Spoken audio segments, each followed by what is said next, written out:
Well, we have finally gotten to the point with this Bronco Raptor that I can finally tell you how I really feel. We've got over 3,000 miles on this machine, and some of that is off-road, some of that's on the road, on road trips, whatever the case may be. But within that 3,000 miles, I've been able to find out the top 5 things I absolutely hate about the Ford Bronco Raptor.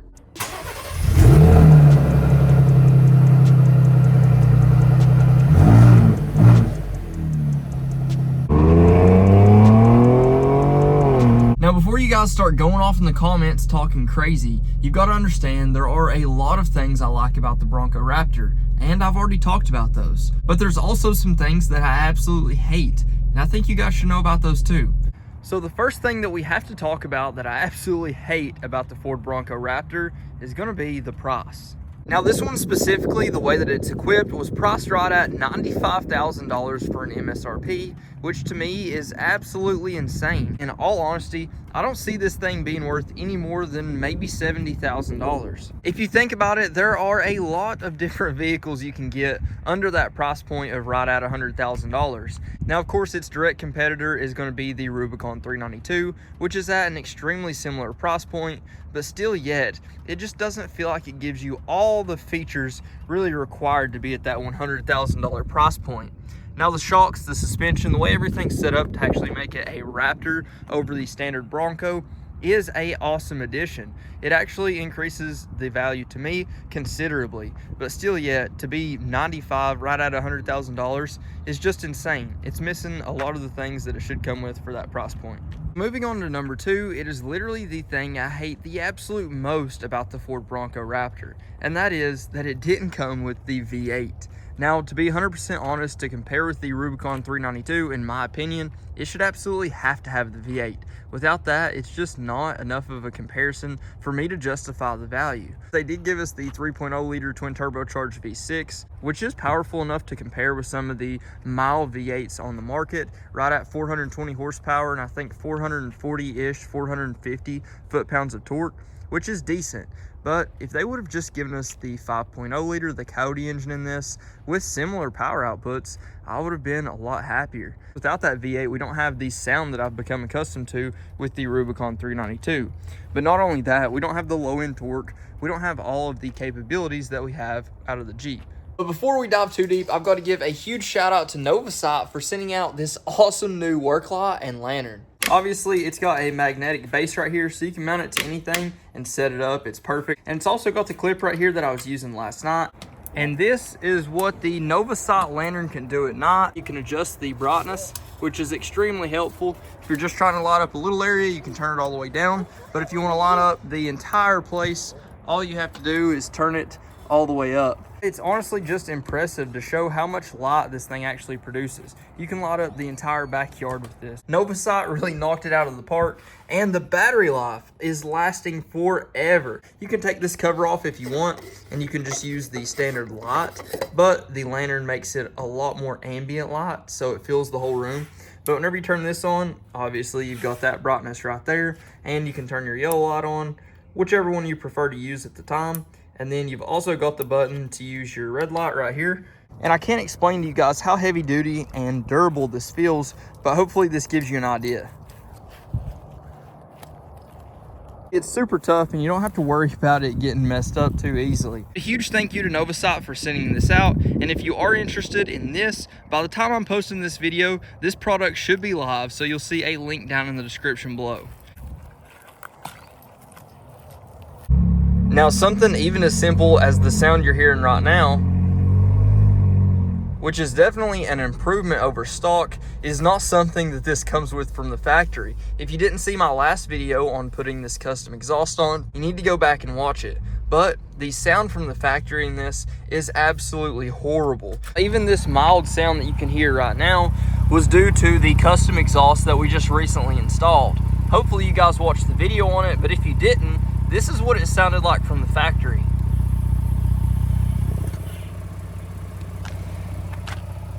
Absolutely almost silent. Now, it does have the Baja exhaust mode that you can put it in, and with Baja exhaust it sounds a little bit better. Right now it's in sport, so it's not anything crazy, but in Baja it does open it up a little bit, but it's really just whenever you're on the throttle. You can't cold start it in Baja mode or anything like that, you'd have to change modes after you've started the vehicle up.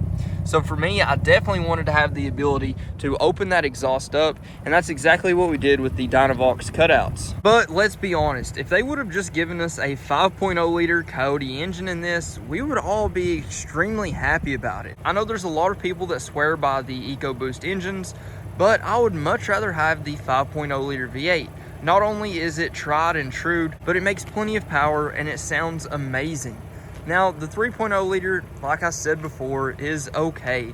It still has plenty of power, and in all honesty, it's a lot easier to tune than a naturally aspirated engine. So technically, I could probably get more power out of this easier than I could out of the 5.0 liter. But still, you just can't replace displacement. I honestly think not putting the 5.0 liter in the Ford Bronco Raptor was a big mistake. Now, moving on to number 3, I've talked about this interior plenty of times before. I honestly really like it. I really do like these vinyl seats as well. I do wish they came with power seats with the vinyl, but apparently from what I can tell that wasn't an option. So I definitely wanted to get these vinyl seats, and they've already came in handy. The screen inside's really nice, and to be honest, the layout of all of the features, the buttons, it's all extremely accessible. And I even like having the different mode selections here on the steering wheel for suspension, your exhaust, steering, and you've even got your customizable R mode. One thing I do not like at all about this interior is going to be that I can't put the speedometer in the center of the gauge cluster. There's no way in really any different configuration that I can do it. You can see right now I've got it in, I believe, performance view. So it's going to show our gear indicator right there in the center, but I cannot get the speed in the center. And with this, you're going to see the speed in the right side of your gear indicator right there. And then you just go through your different settings right here. So there's not a way for configure my view to be able to move my speedometer to the center of the screen. I've went through 1,000 different ways to try to figure it out, and I literally cannot figure it out.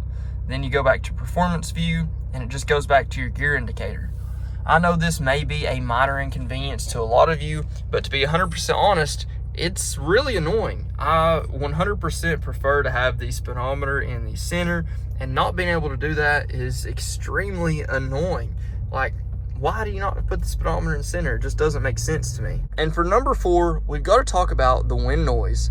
As many of you guys know, wind noise in anything like the Jeep, the Broncos, basically anything with a hardtop you can take off, is usually not great.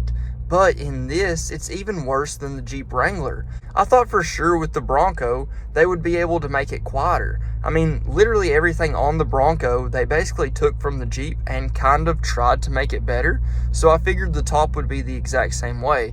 But for some reason, the wind noise in the Bronco Raptor is absolutely horrible.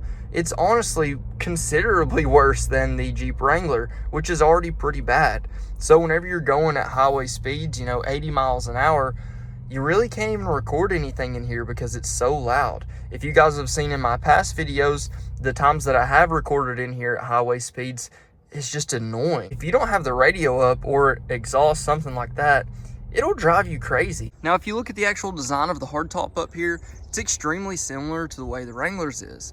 But these accessory ready points right here, I believe may be the main contributor to that extra wind noise. I'm not 100% sure, but this is a piece of plastic that you can remove just like that. And I do believe wind gets in there and makes some crazy noises. I'm not exactly sure if that's it, but it's really the only thing that's a lot different than the Jeep Wranglers. You'll also see the gaps right here are pretty significant. They are pretty large gaps between the actual body and the top. In the Jeep Wranglers, it's a much tighter fit. I'm not sure why they have so much space, but I think that definitely contributes. They do have this ridge on the top on each side that raises up a little bit, and the Jeep Wranglers don't really have that ridge. So I don't know. I honestly don't know what the main cause of all this wind noise is, but I can tell you firsthand that it is extremely annoying. Now, to move on to number 5 on the list, we've got to talk about the 10-speed automatic transmission. Now, I know for a lot of you, this is going to be a touchy subject because there's a lot of love out there for the 10-speed automatic transmission. I honestly just don't like it. The shift points that are mapped out from the factory are pretty rough. The way that the actual transmission makes its shifts are even rough. I'm not sure how Ford thinks this is a better solution than, a standard 8-speed. I do understand that you're able to stay in the power bands more consistently, and you're really able to get into your max power at pretty much any speed. But to be 100% transparent, the ZF8 transmission from Chrysler Dodge Jeep Ram is way better to me. The 8-speed in the Jeep Wrangler, in basically anything that they have in their lineup, whether it's the Hellcats, whether it's a normal Wrangler, a 392 Wrangler, just seems so much better. The transmission shifts so much smoother, and you don't have any of that jerking or searching for gears that you do in the 10-speed automatic transmission. For me, it's extremely annoying simply because of just the jolting, the way it tries to throw you into different gears whenever you're initially speeding up. So whenever you're going through second, third, fourth, and fifth, it just seems much more, not even aggressive, but sloppy of shifts than what it really should be. And it kind of jolts you forward. I thought for sure that that was just something to do with the break-in period, and once it broke in, it would quit doing it, but it definitely hasn't changed yet. Now, there are a couple honorable mentions in this top 5 list that definitely should be noted, and I don't think many people are talking about it. For me, in all honesty, this stuff kind of looks blue. Like the dash up here is kind of bluish. It says that it's black, and even the seats kind of look blue. I don't know if it picks up on camera, but it definitely has like a bluish tint to it. I would much rather it be just all black, and even the screen has a back set of kind of blue. So I guess that's kind of their theme, but I wish they'd give you some options on changing that, because everything just seems like it has a bluish tint. Maybe my vision's just a little messed up, but to me, having that just bluish color all the way throughout is kind of annoying. Moving beyond that, for our honorable mentions, has to do with the visibility out of the rear view mirror. As you can tell right there, you cannot see anything out of that rear view mirror. Now, that shouldn't be too big of an issue. Just like in the Land Rover Defender, there wasn't very good visibility, especially after I put just a 35-inch tire spare on the back. And what they had for a solution was a pass-through system. So you could basically flip the switch right here, and it would go to a rear camera that was mounted on the very back of the top. That way you could see exactly what was behind you. That was extremely helpful, beneficial, and I really liked that feature. I don't know why with a $30,000 or $40,000 more expensive vehicle, they can't add that same feature in there, but I definitely think that's something that Ford should have added. Now, I almost forgot to mention this, but something I absolutely hate about the Ford Bronco Raptor has to be the color of this skid plate. If you look at any other Bronco model, it's going to be all blacked out, which I think looks so much better. But instead, I bought a $100,000 vehicle that I'm going to have to go paint because it looks so bad. I mean, come on, Ford, why wouldn't you black that out? And then for the last honorable mention, it's got to do with the 360 camera. I am happy with the cameras that are on this machine. I think they do a good job of showing you what's around you, but why do they have this blacked out? I don't know of any other manufacturers that black out the box around the vehicle, but it just doesn't make sense. Just like I was talking about on the Land Rover Defender, that camera system was probably the best camera system I've seen in any vehicle, but why do they have to show that blacked out?